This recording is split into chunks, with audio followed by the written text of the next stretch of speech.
आप सभी का बहुत बहुत स्वागत है। आइए सुनते हैं जयशंकर प्रसाद की लिखी कहानी ममता। रोहतास दुर्ग के प्रकोष्ठ में बैठी हुई युवती ममता शोर के तीक्ष्ण गंभीर प्रवाह को देख रही है। ममता विधवा थी। उसका यौवन शोर के समान ही उमड़ रहा था।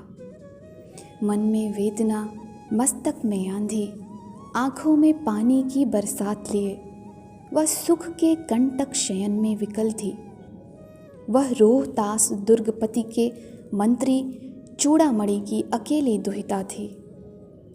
फिर उसके लिए कुछ अभाव होना असंभव था, परंतु वह विधवा थी। हिंदू विधवा संसार में सबसे तुच्छ निराश्रयी प्राणी है। तब उसकी विडंबना का कहाँ अंत था। चूड़ामणि ने चुपचाप उसके प्रकोष्ठ में प्रवेश किया। शोर के प्रवाह में, उसके कलनाद में अपना जीवन मिलाने में वह बेसुध थी। पिता का आना न जान सकी। चूड़ामणि व्यथित हो उठे। स्नेह पालिता पुत्री के लिए क्या करें या स्थिर न कर सकते थे। लौटकर बाहर चले गए। ऐसा प्रायः होता, पर आज मंत्री के मन में बड़ी दुश्चिंता थी। पैर सीधे न पड़ते थे। एक पहर बीत जाने पर वे फिर ममता के पास आए। उस समय उनके पीछे 10 सेवक चांदी के बड़े थालों में कुछ लिए हुए खड़े थे। कितने ही मनुष्यों के पद शब्द सुन ममता ने घूम कर देखा। मंत्री ने सब थालों को रखने का संकेत किया। अनुचर थाल रखकर चले गए।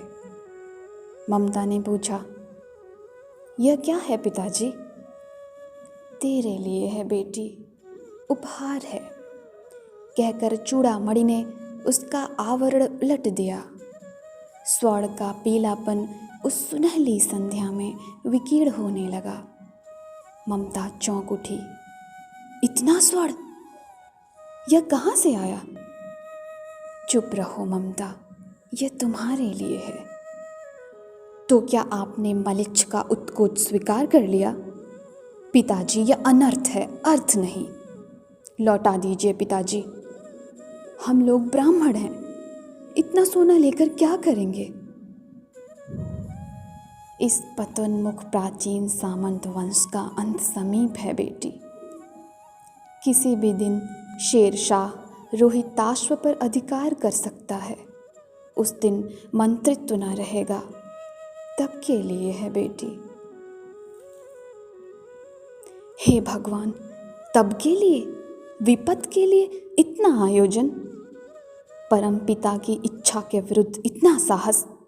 पिताजी, क्या भीख ना मिलेगी? क्या कोई हिंदू भूपृष्ठ पर ना बचा रह जाएगा जो ब्राह्मण को 2 मुट्ठी अन्न दे सके? यह असंभव है। फेर दीजिए पिताजी, मैं कांप रही हूं। इसकी चमक आंखों को अंधा बना रही है। मूर्ख है, कहकर चूड़ामणि चले गए।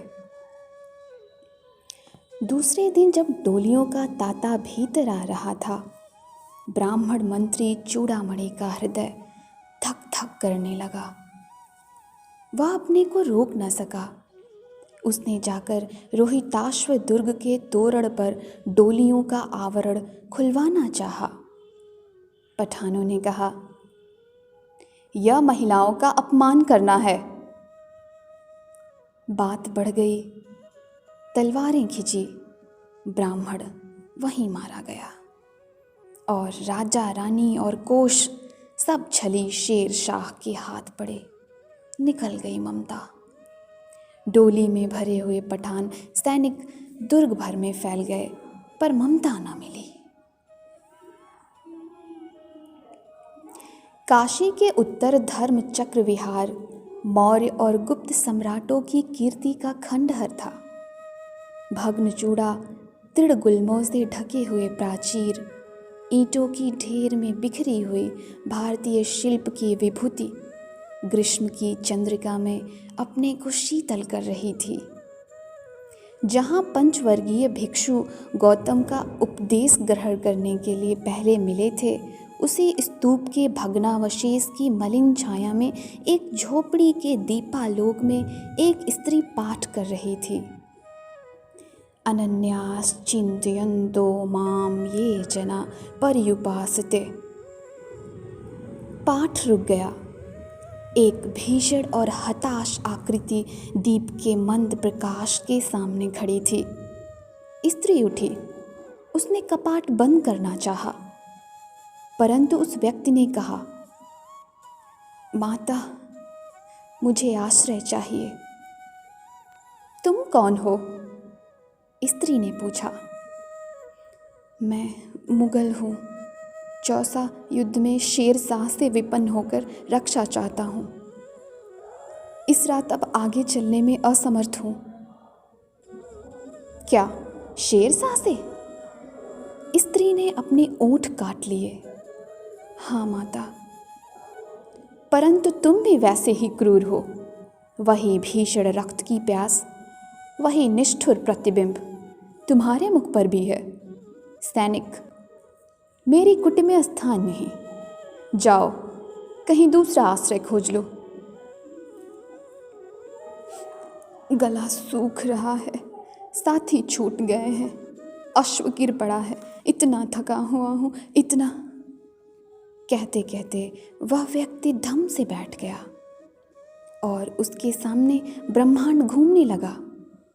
स्त्री ने सोचा, यह विपत्ति कहाँ से आई? उसने जल दिया। मुगल के प्राणों की रक्षा हुई। वह सोचने लगी, ये सब विधर्मी दया के पात्र नहीं। मेरे पिता का वध करने वाले आतताई। घृणा से उसका मन विरक्त हो गया। स्वस्थ होकर मुगल ने कहा, माता, तो फिर मैं चला जाऊं? स्त्री विचार कर रही थी। मैं ब्राह्मणी हूँ। मुझे तो अपने धर्म अतिथि देव की उपासना का पालन करना चाहिए, परंतु यहाँ नहीं, ये सब विधर्मी दया के पात्र नहीं।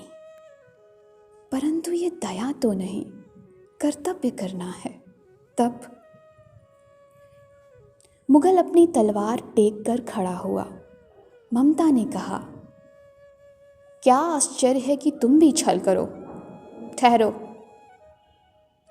छल नहीं, तब नहीं स्त्री, जाता हूँ।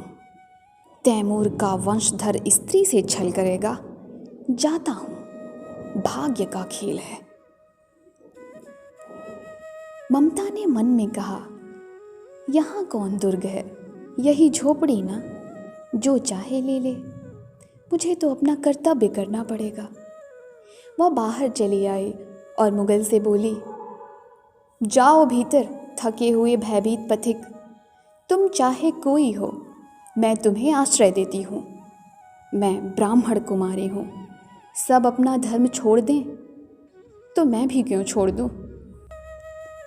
मुगल ने चंद्रमा के मंद प्रकाश में वह महिमामय मुखमंडल देखा।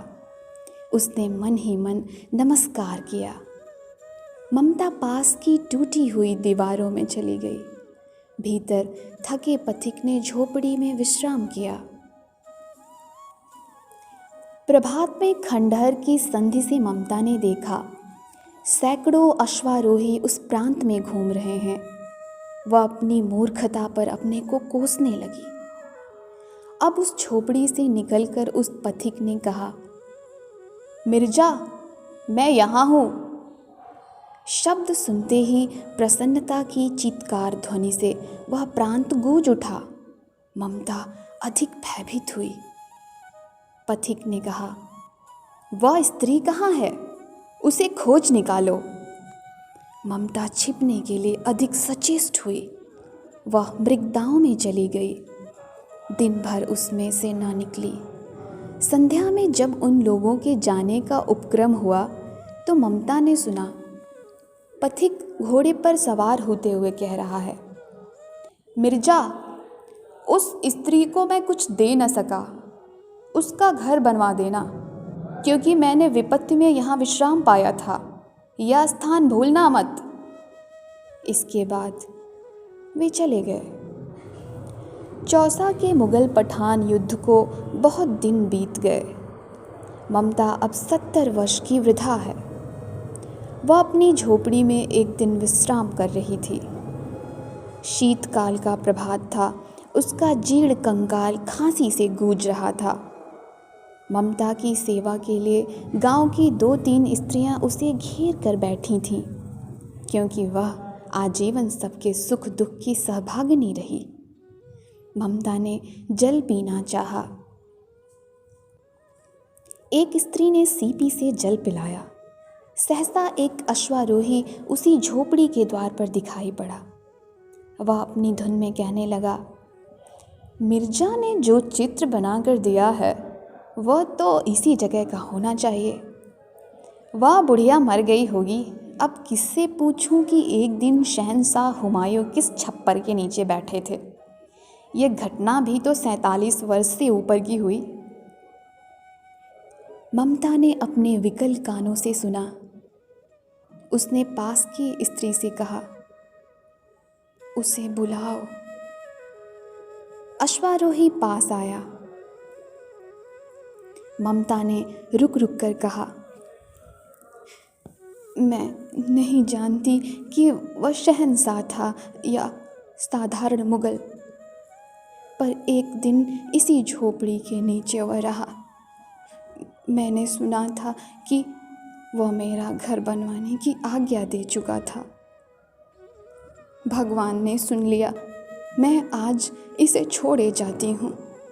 अब तुम इसका मकान बनाओ या महल। मैं अपने चिर विश्राम गृह में जाती हूँ।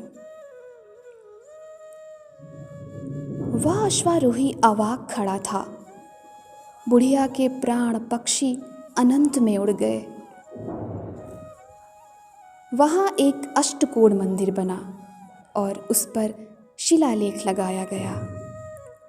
सातों देश के नरेश हुमायूं ने एक दिन यहाँ विश्राम किया था। उनके पुत्र अकबर ने उनकी स्मृति में यह गगनचुंबी मंदिर बनाया, पर उसमें ममता का कहीं नाम नहीं।